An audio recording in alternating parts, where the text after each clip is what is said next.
Okay, I'm gonna attempt to make a short video. I always say that, and it's like impossible because I just talk and talk and talk. But it's about cheating.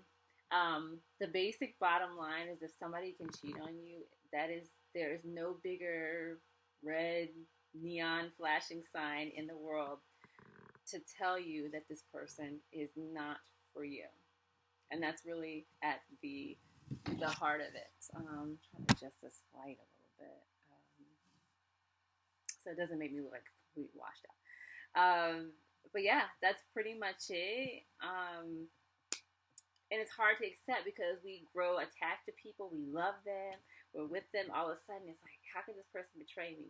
Listen, it's not to say that there's something lacking in you, but nobody is going to go seeking for something that they already have. If you already own a home and you bought a home and you don't need a home, you're not going to be looking for other homes, okay? It's unless you're just rich and you like to buy a whole bunch of homes or whatever. The only exception to that, I think, is when somebody has something mentally wrong with them to where they are, um, constantly searching, or there are people out there like that. They just constantly searching because they have this destructive thing about them that if something starts to go, the minute something starts to go well, they're like, oh no, it's time to create some drama because I can't have something work out. There are definitely a lot of people like that out there. It's very sad. But when you are cheated on, just know that all it means is that you guys cannot, you are not compatible. There's something major there for one or both of the people that is not being fulfilled. And just keep in mind, it's different for everybody. Some people, attention is a major thing.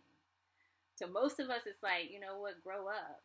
You're an adult, you're a man, and you're upset that I'm giving my kids more attention than you, to the point that you go out and look for it somewhere else. But to be honest, if people are really, really honest with themselves, and a lot of people won't or don't because they're afraid to, is that if they were honest with themselves from the start, they would say, hey, I need lots of attention. That means I can't be with somebody that has kids because I need to be the center.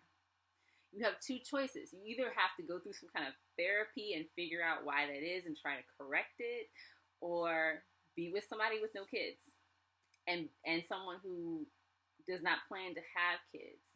That's really, for some people, that's really the only way it's going to work. Don't get with somebody who has kids or somebody who wants to have kids because you're not compatible. And a lot of times when we're meeting someone and we're dating them, they will tell us exactly who they are without really telling us. Even if they're not like completely cognizant or completely aware, of who they are, they will still kind of give us clues to that. For example, one young man was like, yeah, the next time I have kids, I want them to be full blood Puerto Rican. I don't want half black, half Puerto Rican kids. And it's like, okay, then why are you talking to me? do I look Puerto Rican to you? I definitely don't. I'm African American, and I feel like I'm beautiful the way that I am. But if that's how you feel, don't go trying to fit a square peg into a round hole there. Just don't do that. Go for what you want. Or someone who says that they don't want kids or they don't want any more kids,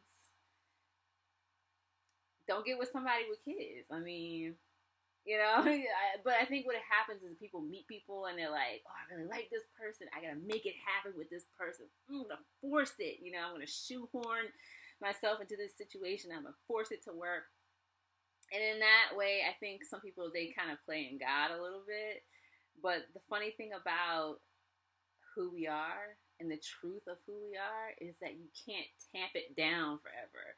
If you try to tamp it down, it leads to perversions. And what I mean by that is not in the sexual way specifically, but like perversions where things start to go wrong because they're unnatural. If you know somebody is not right for you and you insist on being with them anyway, you insist on marrying them, trust and believe what you're really signing up for is a lot of heartache. It is not going to be a happy ending for you. God gives us some sense of discernment, and we see things when we're talking to somebody, but when you meet somebody you're so excited about, we have a tendency to sweep stuff under the rug because we don't want to see it. We want, nope, nope, nope. I want to be in love. I want this to work out. I want to get married before I'm too old. I'm 38. My eggs are,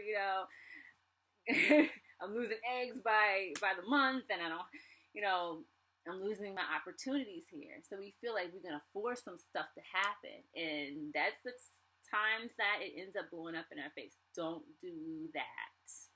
The best way to find the person that fits you, and that's your goal, to find the person that fits you, not the person you necessarily want, is to know yourself and also to be honest about yourself to people. Like for me, it used to be for years, I wouldn't show anybody what I look like without makeup. Like, oh no, a guy I'm talking to, I would sleep with makeup on, which is ridiculous. Like, if you think about it. Or I didn't want to tell them, like, hey, sometimes I wear pieces in my hair, fake hair, because some people are like, oh God, fake hair, blah, blah, blah. But now I've come to the decision that I'm going to be who I am. And if I can't be truly naked physically or spiritually or otherwise with somebody, then that means they're not the person for me. And if they are turned off by that and they don't like it, they're not the person for me. So bye. I don't, not even in a negative way. I wish you all the best, but let's not waste our time here. Neither one of us should. And I think if more people approach dating from that position, there would be a lot less heartache in the world. If you get cheated on, and I've been cheated on, don't take it personally. Now, it didn't help that my ex-husband, when he left, he compared me to the other woman. He told me that I kept getting fat and all these negative things about me. That made me feel bad. And for years and years and years after that, I really took it personally. I really felt like, oh, damn, it wasn't good enough. If only I had done this. If only I had done that. I spent so much time beating myself up. But the bottom line is, it really does irreparable damage to someone's psyche sometimes. But thank God I've gotten to the point, it's many years later, but I've gotten to the point where it's like, the bottom line is that we didn't match. And I used to take that so personally. Like, if guys say, like, we don't match, we're not compatible, like, I would get so mad because I was hearing that he was saying that there's something off in me. If only you were this, like this other girl over here, you'd be the right one. But it's kind of true. Even we never should have been together from the start. When you try to put something together with you that doesn't fit, it's gonna fall apart. It's not gonna stay together. It's like a puzzle piece. If you ever had that one piece of puzzle that you try to put, it kind of looks like it should fit. You kind of like try to force it down in there. It just doesn't work. That's kind of like that. That's what it makes me think about. So if you get cheated on, don't feel bad. It's not your fault. It's nothing. Listen, I'm speaking directly to you. There is nothing wrong with you. There's absolutely nothing wrong with you. You are wonderful. It doesn't mean anything about you. Because a lot of times people will cheat with somebody who on the outside may even seem like a worse choice. You would leave someone with no kids for somebody with like 6 kids. And it's like, most people, they're like, huh? But it all depends on what that person is looking for. Maybe they like the idea of having a big family or like a lot of kids around them, and so they would be attracted to something like that. My ex left me for a girl with a bunch of kids, and everybody was like, like what? And I didn't understand, but it's just that the way she made him feel was more comfortable, I guess, maybe, and more at home for him, and that's why he chose it. If somebody cheats on you, it's because they feel like something is off, or maybe they're not feeling fulfilled, but you shouldn't blame yourself for that. It doesn't mean there's anything missing you. It doesn't mean that you should go changing things about yourself unless you're just a terrible person and you're mean to them or something like that. It just simply means that y'all weren't right together. You guys just were not right. You were not a vibrational match. When you have two things that are not a vibrational match, it falls apart. And that is the law, one of the laws of nature. It's going to find its way out of your life.